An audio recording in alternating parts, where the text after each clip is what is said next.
ముందు బ్రిటిష్ కాలంలో మనమంతా కూడా ఏదైతే ముస్లిం సమాజం కానీ, నాన్ బ్రాహ్మిన్ సమాజం కానీ, ఓబీసీ సమాజం కానీ, సిక్కు సమాజం కానీ, క్రిస్టియన్ సమాజం కానీ, మహిళలు కానీ వీళ్ళంతా కూడా మాకు బ్రిటిష్ కాలంలో రిప్రజెంటేషన్ కావాలి, ఓటు హక్కు కావాలి, పార్లమెంటులో మెంబర్ కావాలి, మేము గెలవలేకపోతున్నాము అని అంటే బ్రిటిష్ వాళ్ళు 1909 నుంచి మింటో మార్లే రిఫార్మ్స్ ద్వారా ముస్లింలకు రిప్రజెంటేషన్ ఇవ్వటం ప్రారంభమైంది. 1919కి వచ్చేటప్పటికి మాంటెక్ చెమ్స్ఫర్డ్ రిఫార్మ్స్ ద్వారా సిక్కులకు రిప్రజెంటేషన్, క్రిస్టియన్లకు రిప్రజెంటేషన్, నాన్ బ్రాహ్మణులకు రిప్రజెంటేషన్ ఇవ్వటం జరిగింది.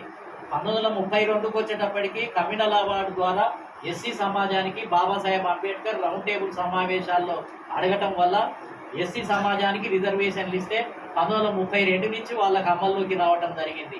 మహిళలకు 1935 చట్టం ప్రకారము మహిళలకు కూడా ఏంటంటే రాజకీయ ప్రాతినిధ్యాన్ని కల్పించడానికి రిజర్వేషన్లు కల్పించడం జరిగింది.